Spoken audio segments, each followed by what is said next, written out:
El 19 de septiembre de 1991, un par de turistas estaban haciendo una excursión en la zona de los Alpes que se extiende por la frontera entre Austria e Italia, cuando se toparon con una imagen bastante aterradora. Un cadáver congelado, con la mitad de la parte de abajo completamente cubierta de nieve. Al principio pensaron que habían descubierto los restos de un montañista desafortunado que, tal vez se había perdido, o tal vez estaba herido y había muerto en la nieve.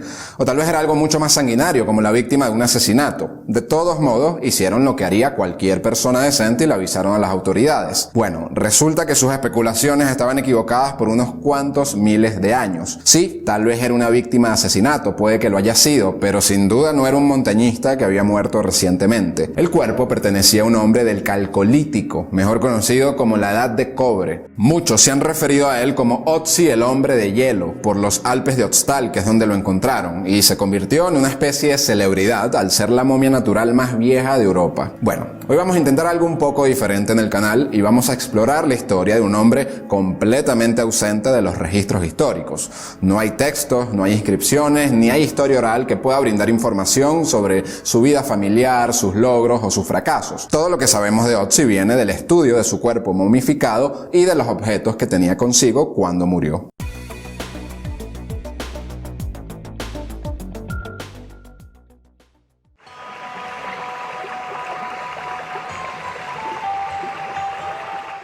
Como les mencionamos, el hombre de hielo fue descubierto por dos excursionistas alemanes llamados Helmut y Erika Simon en la cresta del pico Finale con una altura de 3.200 metros. Los dos turistas estaban explorando fuera del camino delimitado cuando se encontraron el cuerpo de Ötzi medio descongelado. Así que es difícil saber con certeza cuándo pudo haber emergido por primera vez de su tumba de hielo. Probablemente fue el fuerte verano de ese año que causó que suficiente hielo se derritiera como para dejar su cabeza y su torso despejados. Extraer a la momia de la nieve fue más difícil de lo que se esperaba. El primer día los excursionistas no hicieron ningún intento de removerlo. El segundo día trajeron a algunos policías que se llevaron unas piquetas y un taladro neumático, pero abandonaron la misión por el mal clima que hacía. El tercer día abortaron otro intento porque no pudieron conseguir un helicóptero. No fue hasta el 23 de septiembre que sacaron por completo a Ötzi del hielo y lo llevaron al Instituto de Medicina Forense en Innsbruck. Allí fue que el arqueólogo Konrad Spindler descartó cualquier idea de que el cuerpo perteneciese a alguien recientemente muerto y aseguró que tenía al menos 4.000 años de antigüedad. Los científicos se dieron cuenta del gran potencial del descubrimiento y enviaron a múltiples equipos a la locación donde Ötzi estaba enterrado para que siguieran excavando a ver qué otra cosa podían encontrar. Mientras tanto, le entregaron muestras del tejido a 4 instituciones científicas diferentes para que hicieran la datación de radiocarbono, y todos concluyeron que la momia de hielo vivió entre los años 3350 y 3100 a.C.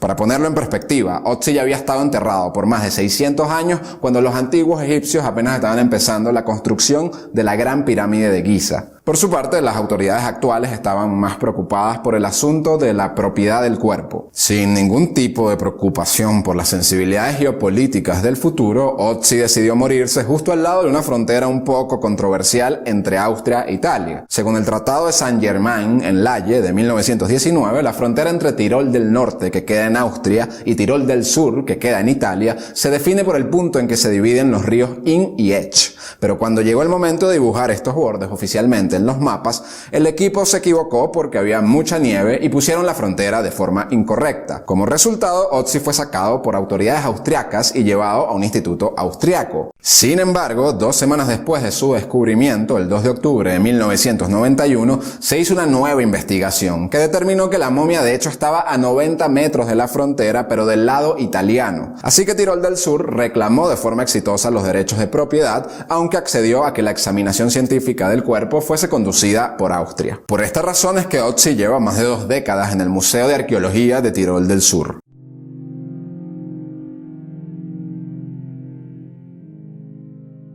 Ötzi, o el hombre de Similaun, como a veces se le llama, está categorizado como una momia húmeda. Esto significa que su cuerpo quedó deshidratado y perdió la mayoría de sus fluidos, pero el tejido y los órganos quedaron muy bien preservados. El cadáver de Ötzi se convirtió en uno de los restos humanos más ampliamente analizados y examinados en la historia, y todavía se están aprendiendo cosas nuevas sobre él y sobre la era en la que vivió. De hecho, tenemos suerte de que haya quedado preservado casi enteramente, ya que terminó dentro de una grieta que lo protegió de los elementos vientos más duros del clima y además lo encerró perfectamente en un glaciar que lo protegió de ser destruido durante los movimientos glaciares. Como resultado, tenemos una mirada muy interesante sobre su vida, sobre su comportamiento, sobre su ropa, sus herramientas e incluso la dieta de los europeos primitivos de hace 5000 años. Otzi era relativamente pequeño para la época. Su momia medía un poco más de 1,50 m y pesaba unos 13 kilos. Cuando estaba vivo sería un poco más alto, tal vez 1,58 m y su peso alrededor de 50 kilos. Luego de examinar la estructura ósea del fémur de la momia, los investigadores concluyeron que Otzi tenía alrededor de 45 años cuando murió. La mayoría de su pelo ya no estaba, pues la epidermis se había desprendido rápidamente durante el proceso de descomposición.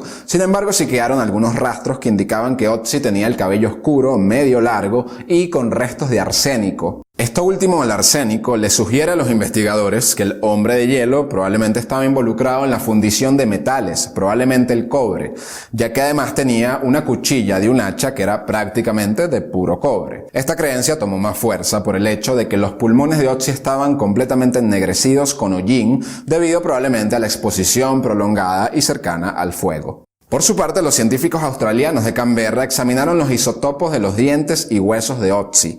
Al estudiar los minerales presentes en su cuerpo, los investigadores podían extrapolar la composición del agua que bebía y en consecuencia identificar dónde vivía. Como era de esperarse, los científicos creen que Otzi viene de un sitio no muy lejos de donde fue descubierto. Ellos determinaron que el hombre de hielo vivía en algún lugar de los valles que están a 37 kilómetros al sur de su tumba. A su vez también detectaron varios contrastes en la composición isotópica de su esmalte dental que sugiere que en algún punto dejó su hogar de la infancia y se mudó a otro lugar ya siendo adulto. El resto de sus huesos sugerían que el hombre de Simi Laun tenía un estilo de vida duro y físicamente activo. Se le habían roto varios huesos en el transcurso de su vida y los rayos X revelaron que sus hombros, rodillas, caderas y espina dorsal tenían todos un fuerte desgaste en sus articulaciones. Otro estudio indicó que la tibia del hombre de hielo tenía un fortalecimiento del lado lateral muy por encima del hombre promedio del Neolítico tardío, lo que puede significar que tomaba largas caminatas sobre terrenos irregulares. Esto sumado al resto del esfuerzo físico que había sobre sus huesos llevó a especulaciones de que tal vez Otzi era un pastor en zonas de gran altura.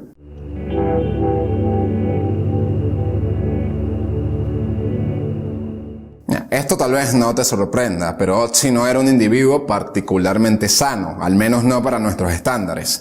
De hecho, actualmente tiene el récord por tener la muestra más vieja de la enfermedad de Lyme. Esta es una enfermedad infecciosa que se transmite a los humanos a través de la bacteria Borrelia, que se transmite a través de las garrapatas. No hay forma de saber qué tan avanzada era la enfermedad de Otzi, pero sí le pudo haber dado al hombre de hielo dolores en las articulaciones y fuertes dolores de cabeza, sobre todo. Además de esta bacteria, Otzi también estaba infectado con Trichuris trichiura, un parásito también conocido como gusano látigo. En el tracto intestinal del sujeto todavía había huevos pertenecientes a este parásito. Pero tal vez el problema médico más curioso de Otzi es que tenía una fuerte arteriosclerosis.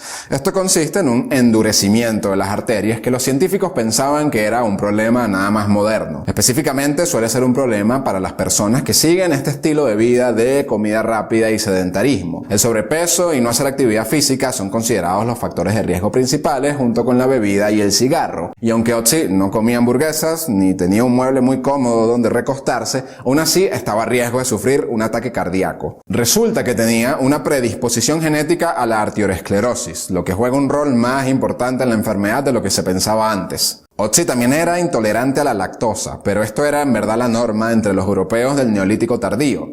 Los productos lácteos eran algo relativamente nuevo y su sistema todavía estaba aprendiendo a procesarlos. Adicional a todo esto, el hombre de hielo también tenía algunas peculiaridades que no eran necesariamente negativas, simplemente eran bastante inusuales. Por ejemplo, tenía solo 11 pares de costillas en vez de 12. Tenía una cresta ósea anormalmente larga por encima de sus ojos y carecía de cordales o terceros molares. El resto de sus dientes, como puede esperarse, estaban llenos de caries y estaban desgastados, probablemente también por su dieta alta en carbohidratos y granos. Así que claramente Otzi no era por supuesto un gran ejemplo de salud.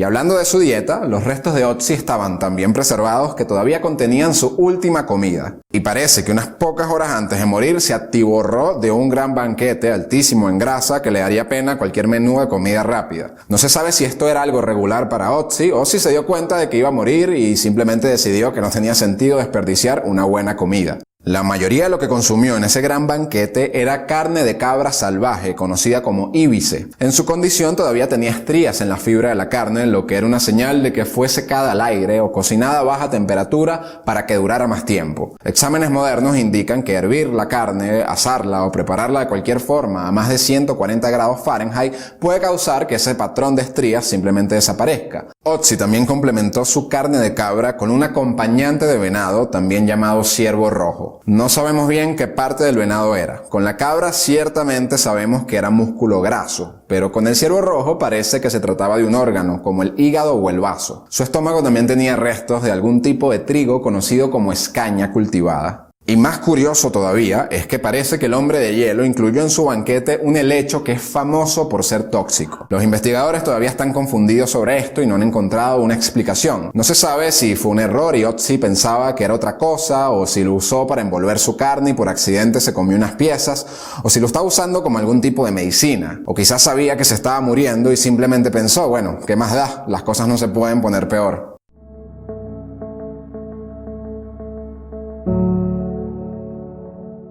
Un aspecto interesante del hombre de hielo es que su cuerpo estaba cubierto de tatuajes. Originalmente los científicos detectaron unos 40 tatuajes, pero el número siguió aumentando mientras seguían revisando con más cuidado su cuerpo. Los investigadores encontraron 61 tatuajes agrupados en 19 secciones diferentes. Los tatuajes eran bastante básicos, consistían de líneas negras ordenadas en patrones cruciformes o paralelos entre sí. Y por supuesto, el diseño artístico de estos tatuajes no lo convirtieron en Michael Scofield de Prison Break. Pero a los científicos en verdad les interesa más su propósito que su calidad. ¿Eran decoración? ¿Tenían algún significado simbólico o ceremonial? ¿O era posible que tal vez tuviesen un propósito medicinal? Esta última opción ha llamado la atención de los investigadores debido a que notaron que todos los tatuajes están agrupados en conjuntos y ubicados en su espalda baja, en sus muñecas, sus tobillos y sus rodillas. Todos lugares que habían sufrido deterioro y que probablemente le causaban algún dolor. Tal vez era algún tratamiento ancestral para aliviar el dolor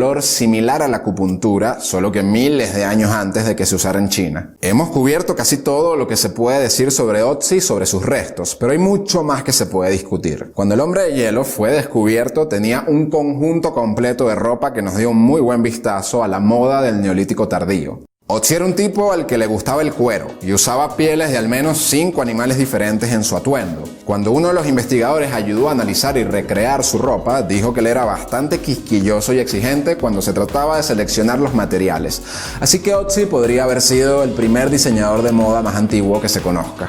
El hombre de hielo estaba usando un abrigo, leggings, un taparrabos, una capa o saco, un cinturón, una especie de sombrero y unos zapatos. Su taparrabos estaba hecho de piel de oveja, sus pantalones estaban hechos de piel de cabra y su abrigo era una mezcla de piel de oveja y piel de cabra que habían sido cosidas juntas con tendón animal. El abrigo se había usado por bastante tiempo, pues tenía varias señales de que le habían hecho reparaciones usando fibra de las hierbas. Su capa estaba hecha con hierba de pantano de los Alpes y su sombrero era un gorro elegante hecho de piel de oso, que incluso tenía una correa que rodeaba la barbilla para sujetarlo. Todavía hay dudas si sobre lo que tenía era en verdad una capa o no, pues sobrevivió muy poco de ese material. Algunos dicen que más bien pudo haber sido parte de alguna mochila o simplemente una sábana que el hombre de hielo usaba para dormir. El cinturón estaba hecho de piel de becerro y tenía otra tira de cuero cosida que formaban una pequeña bolsa donde guardaba varios artículos de los que vamos a hablar en un minuto. Otzi también llevaba un tipo de bolso llamado carcaj, que estaba hecho con el cuero de un ciervo. Una parte impresionante del atuendo del hombre de hielo eran sus zapatos. Estos estaban hechos de 2 capas cosidas juntas. La capa interior consistía de hierba seca metida dentro de una red hecha con fibra vegetal. La capa externa era de piel de ciervo con el pelaje hacia adentro. Un experto en calzados checos se dedicó a recrear los zapatos antiguos con varias réplicas del zapato de Otzi y se lo dio a varios montañistas experimentados para que lo usaran en terreno montañoso y vieran qué tal. Bueno, los montañistas se dieron cuenta de que no solo eran súper cómodos, sino que ofrecían una gran protección. Incluso el investigador recibió una oferta de una compañía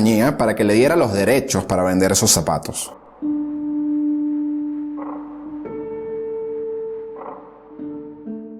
Para complementar su elegante atuendo, Otzi también estaba equipado con todo tipo de herramientas antiguas. Una de las cosas más llamativas era un hacha de cobre que sigue siendo hoy día un descubrimiento único en su especie. El mango de la hacha medía alrededor de 60 centímetros, estaba hecho de madera de tejo y en un extremo tenía un hueco para sostener la cuchilla. La cuchilla era 99.7% de puro cobre. Estaba fijada al mango con alquitrán y atada con correas de cuero. Sin duda la herramienta fue puesta en acción en numerosas ocasiones, ya que mostraba señales de haber sido reafilada varias veces. Se trataba claramente de una herramienta muy valiosa, pues se han encontrado a lo largo de la historia hachas similares enterradas con hombres de alto rango. Esto crea por supuesto más especulaciones sobre el origen de Otzi, pues tal vez no era un simple pastor o un fundidor de metales, tal vez era alguien de alto estatus como el jefe de una tribu. Los científicos de hecho lograron rastrear la fuente del cobre y encontraron que venía del sur de la Toscana italiana, a cientos de kilómetros donde habían encontrado el cadáver,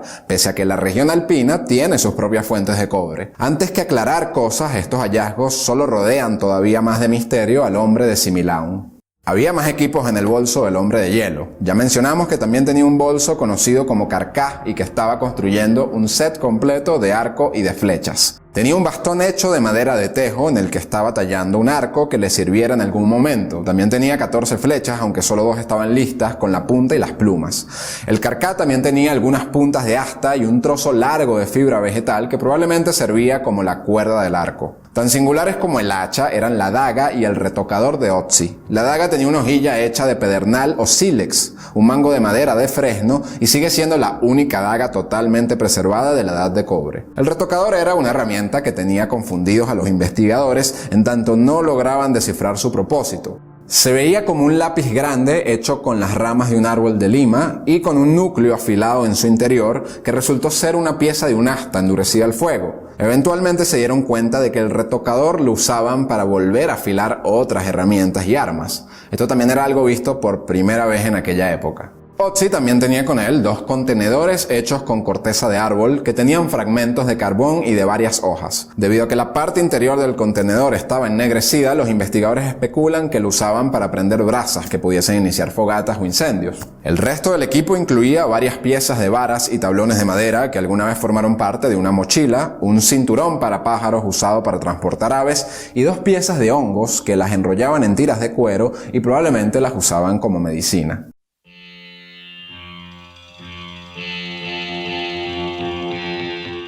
Bueno, ahora llegamos al que tal vez sea el principal misterio alrededor de Otzi. ¿Cuál fue la causa de su muerte? Quedó atrapado en una tormenta de nieve, sufrió una herida que le imposibilitó volver a su tribu antes de congelarse hasta morir, o más bien acaso fue un ritual de sacrificio o una jugada sucia de alguien. Una década después de su descubrimiento, los científicos creían que él había muerto simplemente por haberse expuesto a elementos naturales. No fue hasta años después que una tomografía más avanzada reveló que el hombre de hielo de hecho tenía una herida de flecha debajo de su clavícula izquierda. Más aún, el flechazo dio en una arteria que causó un derrame masivo de sangre que hubiese generado en Otzi algún tipo de shock y probablemente algún ataque cardíaco. Incluso hoy día las posibilidades de sobrevivir a un ataque de este tipo son del 40%, así que Otzi básicamente no tenía ninguna forma de sobrevivir. Investigando su muerte como uno de esos casos viejos sin resolver, los detectives concluyeron que el asesino de Otzi se salió con la suya. Las señales apuntan a que fue una emboscada. Horas antes de su muerte, el hombre de hielo disfrutó de una comida pesada, así que no andaba en ningún apuro. Tampoco había muestras en su cuerpo de que se hubiese defendido de alguien, con excepción a un corte que tenía en su mano derecha, pero que tenía pocos días de haber ocurrido y que ya estaba empezando a sanar cuando murió. En cuanto a la motivación de su asesinato o emboscada, los investigadores descartan que haya sido para obtener alguna ganancia, pues no le quitaron su valiosa hacha de cobre ni nada de sus equipos. A pesar de sus conclusiones, a los detectives no les queda de otra que admitir que este es un caso que se va a quedar sin resolver para siempre. Y aunque le hayan quitado la vida, no acabaron con su línea de sangre. Por sorprendente que parezca, Otzi tiene descendientes vivos en la actualidad. Cuando los científicos sacaron la secuencia de su genoma en 2013, compararon esta mutación genética única con miles de muestras obtenidas de donantes en Tairol y encontraron que 19 de ellos compartían la misma línea de ascendencia que Otzi. Todos eran hombres, así que parece que solo la línea paterna sobrevivió.